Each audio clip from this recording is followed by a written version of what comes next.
Bizim rəqəmlərlə bağlı olan ikinci videomuzdur.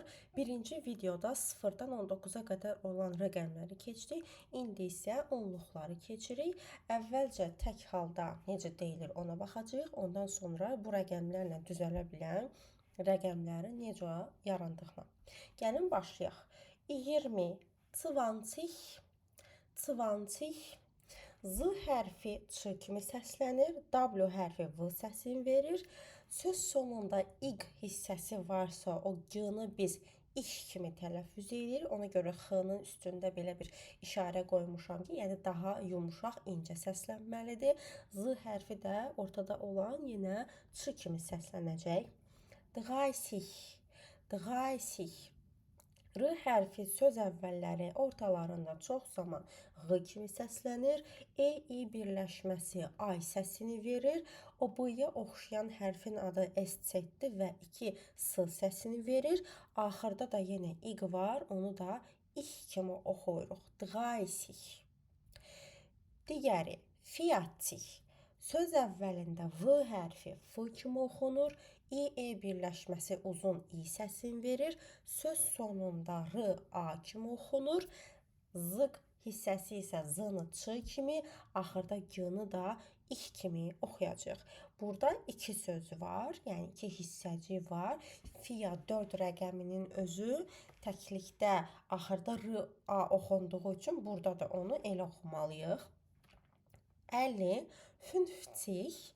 Fünft yenə olduğu kimi oxunur. Yəni F və N hərfləri üçün bir qaydamız yoxdur.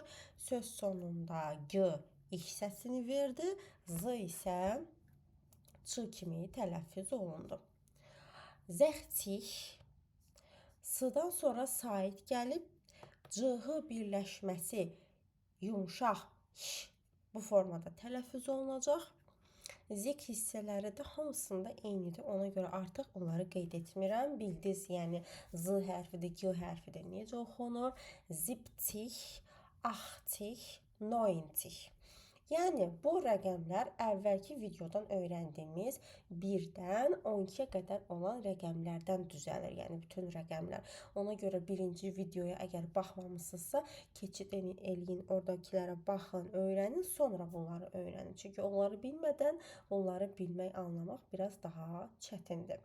100 oxunacaq hundat. Söz sonunda R ya da R A kimi oxunur. Burada əslində söz sonunda tam olaraq deyil R hissəsi, amma yenə də bizim üçün söz sonu sayılır və A kimi oxunacaq. İndi baxırıq bu rəqəmlərdən düzələ bilən digər rəqəmlərə. Bizə lazımdır burada ən əsas und sözü, yəni və. Onlar 21-i belə deyirlər. 1 və 20. Sıralaması belə gedir. 34, 4 və 30.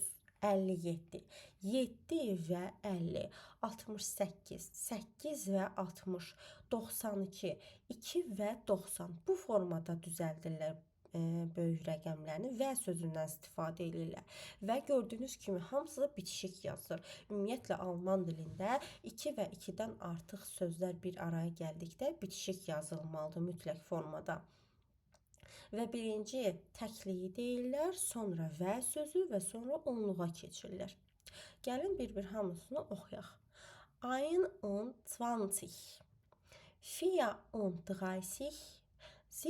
34, 57, 68, 92. Hər bir rəqəmini artıq bilirik. İstənilən rəqəmi siz özünüzdən düzəldə bilərsiniz. Mən də sizə tapşırıq verirəm, kommentlərdə onları yazarsınız.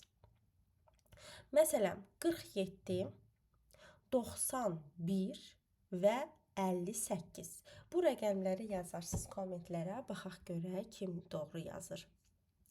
Davam edək, biraz daha böyük rəqəmlərə gəldik. Buradakı rəqəmlərimiz göründüyü kimi yüzlər, minləri gəldik. 100 necə düzəlir? 100 sözü dedikdə hundat oxunur. 101 artı orada sona axırı 1 artırırıq. 101. Burada və sözünü işlətməyə ehtiyac yoxdur. Vələr ancaq onluqlarla yaradırıq. 20, 30, 40, 50. Bunlarda istifadə edirik. 101. Eins təklikdə bir deməkdir. O zaman sonda s olur. Amma digər onluqlarla düzələn rəqəmlərdə eins sözünü işlədəndə bir sözünün axırında s demirik. Məsələn, 41 demək istəyirəm. 41. Amma əgər eins sözü, yəni bir rəqəmin sonunda istifadə olunursa, bu 101-də olduğu kimi, o zaman birin axırına s artırırıq. Eins olur. Məsələn, 201 demək istəsəm, deyəcəm 200, 201. 301 demək istəyirəm, 301.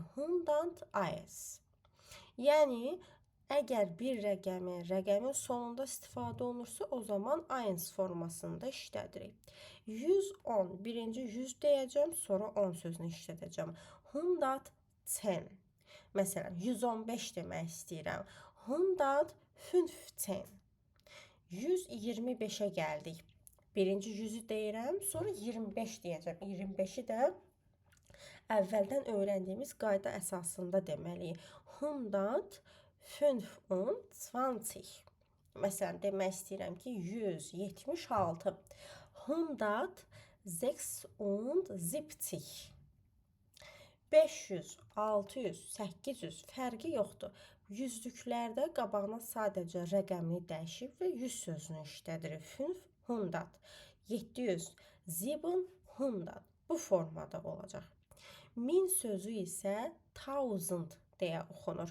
Sonda d hərfi də t kimi oxunur.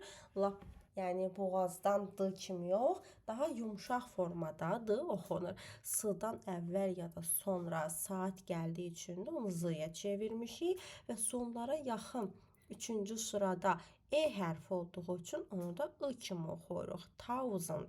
Məsələn, demək istəsəm ki, 1256. Birinci 1000 işlədəcəm, sonra 200 deyəcəm, sonra 56 deməliyəm. 1256. Bu formada da düzəlir. Minliyə də aid bir nümunə deyim, onu da siz kommentlərdə yazarsınız. Məsələn, 1348 kommentlərdə yazın. Rəqəmlərdən bu qədər. Gələn videomuzda şəxs bildirən ifadələri öyrənəcəyik sizinlə. Başqa nə suallarınız varsa kommentlərə yazın, soruşun. Tschüss, auf Wiedersehen.